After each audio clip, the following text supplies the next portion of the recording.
Vous voulez, vous pouvez faire en faisant marcher ou en montrant, en essayant de comprendre comment ça marche. Sur les exemples, sur les théories pures. Oui, est-ce que vous préférez une théorie? Par exemple, si vous choisissez une voiture, vous préférez qu'on vous montre qu'elle marche ou qu'elle ne marche pas, ou vous préférez regarder le moteur? Moi, je préfère tourner un peu avec pour voir quand même comment elle fonctionne. C'est sans valise, hein. Non, nous, c'est. Non, mais oui. Mais bien sûr. Ah oui, c'est pour Oui, mais ça veut pas. Alors, est-ce qu'il peut y avoir un trucage? Est-ce qu'il peut y avoir un trucage quand vous regardez si ça marche? Ça peut y avoir un trucage, ça dépend. Si c'est quelqu'un qui a fait une magouille, c'est possible. C'est toujours possible, mais Donc il vaut mieux quand même regarder le moteur. il faut mieux. Si le moteur n'est pas valable, c'est pas la peine. Comment, C'est la voiture, ouais. si le moteur n'est pas valable et que la voiture marche, ça veut dire quoi? Comment? Le moteur n'est pas valable, mais la voiture marche. Elle peut rouler un petit peu, mais le moteur peut être alors ancien ou pas.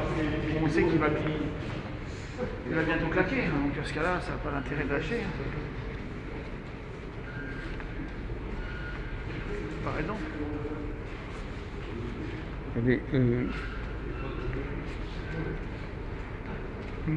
est-ce que normalement, les gens qui sont capables d'analyser le moteur, ils sont plus rares que les gens qui sont capables de voir si la voiture marche ou pas. Ah, c'est sûr. C'est sûr que dans le cas d'une voiture, il faut Mais venir. pour n'importe quoi, c'est pareil. Par exemple, un texte, on a dit tout à l'heure qu'il y avait des erreurs. Qui est-ce qui est capable de voir les erreurs dans un texte ou dans une langue? La personne qui achète ou qui veut acquérir quelque chose ou connaître quelque chose, il faut qu'elle fasse un effort de connaître la chose qu'elle va acquérir, hein, c'est sûr. Oui, mais beaucoup de gens en sont incapables. Ah, c'est sûr, hein. Dans ce cas-là, Donc la plupart des gens, ils ne font pas le travail nécessaire pour s'assurer que la chose est valable. ça dépend. Ils font un travail peut-être pas suffisant. Il paraît qu'ils vont réouvrir pour. Possible. Mais est-ce que, à votre avis, la plupart des gens, ils regardent le résultat ou ils regardent le résultat ou les moyens? Vous connaissez la fameuse formule, la fin justifie les moyens. Est-ce que la fin justifie les moyens? Est-ce que parce que quelque chose marche, ça veut dire que tout est en ordre? Là, ce sont les mots, mais la fin justifie les moyens, ce sont des moyens qui ne sont pas moraux. Est-ce qu'il peut utiliser les moyens pas moraux? Oui, mais c'est pareil, que ce soit, même si on laisse de côté la morale, même au niveau même si vous avez par exemple...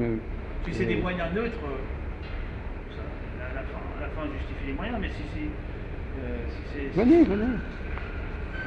Si c'est pas des moyens neutres, Oui, ça y est. et reposez-lui la question avant. Non, ça va. Non, mais il n'y a pas que dans le domaine moral. Le fonctionnement, est-ce que c'est parce que ça fonctionne que ça veut dire que c'est en état de marche? C'est sûr que